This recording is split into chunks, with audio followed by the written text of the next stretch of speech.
sehat, dari sisi lain kita juga punya ekstra uang yang bisa kita masukkan ke dalam tabungan kita.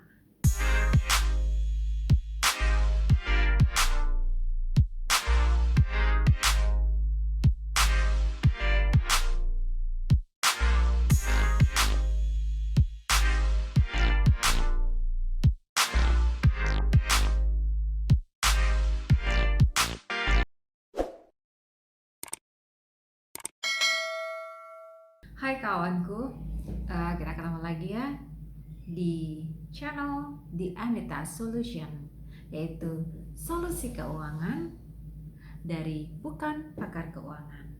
Nah, kawan, kali ini aku akan sharing pengalamanku, yaitu tentang bagaimana salah satu upayaku untuk juga bisa menabung atau menyisihkan uang, yaitu dengan cara membawa bekal dari rumah.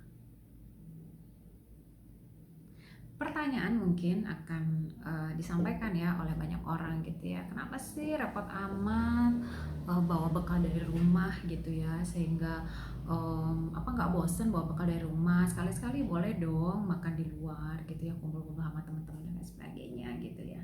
Nah, apa iya sih aku sampai sepelit itu gitu ya, harus berhemat dengan membawa bekal dari rumah ya. Jadi gini ya, kawan, bahwa sebenarnya yang namanya bawa bekal dari rumah itu bukan hanya sekedar masalah uang gitu ya, bukan hanya sekedar masalah hemat atau hanya sekedar masalah supaya bisa menyisihkan uang untuk menabung. Itu memang betul ya, menyisihkan uang itu pasti ada karena kita ada selisih ya dibandingkan kalau kita beli atau jajan dari luar. Bayangkan ya, pada saat kita bekerja kita harus keluar dari kantor kemudian jajan keluar gitu ya. Pertama, berapa bensin yang sudah harus kita keluarkan, kedua kita harus membayar uang parkir, yang ketiga juga pastinya kita makan di luar itu juga nggak murah gitu ya. Paling murah sekarang tuh makan gitu ya 25.000 gitu, itu belum sama minum. Rata-rata kalau aku makan di luar itu jajan sama teman-teman tuh makan di luar bisa hampir sekitar 30-50 ribu sekali makan. Nah, makan di luar juga sering, bukan sering ya, tapi juga beberapa kali aku lakukan juga dalam sebulan gitu ya. Tapi itu tidak menjadi satu apa ya, jadi satu style aku bahwa makan siang harus di luar, enggak. Karena sebenarnya buat aku pribadi, pertama bawa bekal sendiri, bawa bekal dari rumah itu adalah pertama aku bisa mendapatkan makanan yang lebih sehat karena dimasak sendiri di rumah ya. Kemudian juga aku bisa memilih makanan yang aku suka buat makan di kantor gitu ya. Jadi yang pasti sehat ya, dan juga nggak kena debu, nggak kena laler, dan juga gizinya semuanya terjamin lah ya, lengkap gitu ya.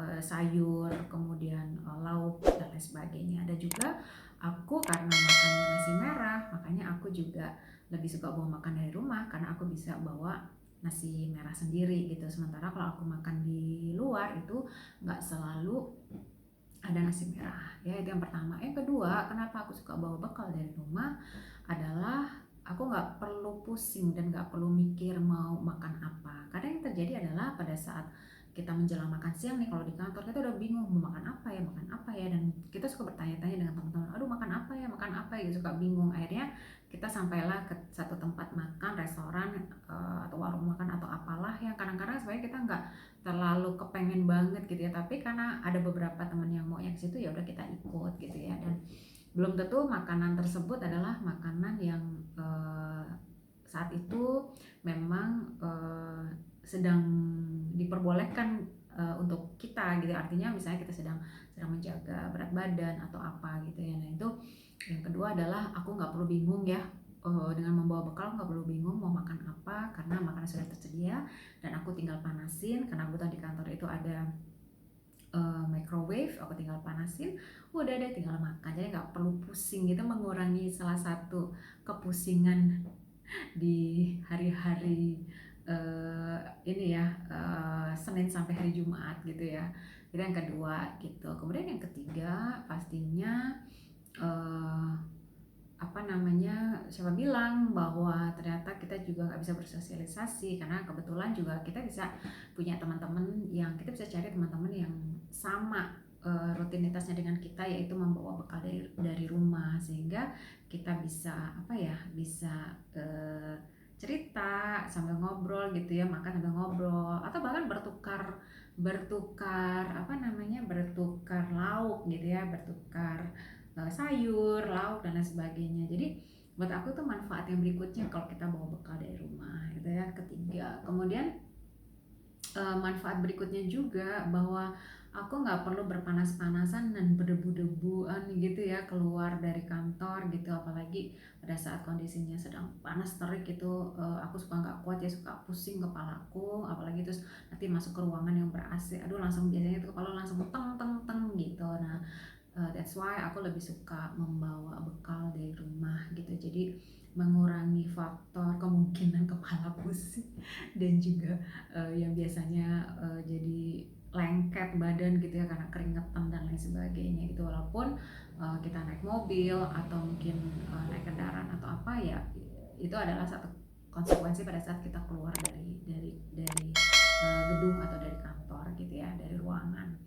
Nah, jadi itu manfaat keempat. Nah, pastinya manfaat berikutnya adalah aku bisa saving money juga ya, aku bisa bisa menyisihkan uang, karena bagaimanapun kalau kita masak di rumah itu kan masak untuk sekeluarga ya, serumah gitu. Jadi di situ artinya pengeluarannya sama gitu, aku tinggal menambah sedikit buat bekal aku dan aku bisa saving di situ gitu. Dan itu benar-benar benar-benar meringankan aku banget gitu ya. Aku bisa saving uang makan dari yang diberikan oleh kantor, aku bisa sisihkan juga untuk tambahan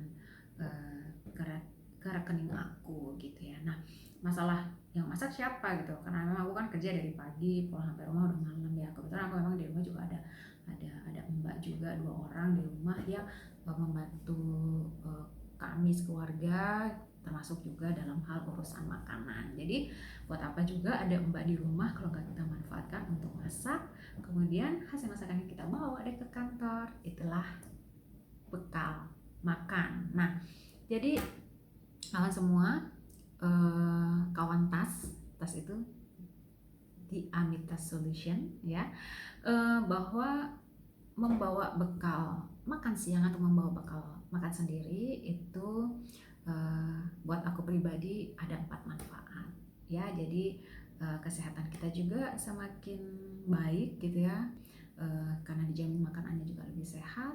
Dari sisi lain kita juga punya ekstra uang yang bisa kita masukkan ke dalam tabungan kita. Nah kawan, itu video dari aku kali ini, sharing aku di video kali ini. Semoga bermanfaat buat kawan tas semua. Kita ketemu lagi di video berikutnya, dimana video ini selalu membahas tentang seputar solusi keuangan dari bukan pakar keuangan. See you, bye.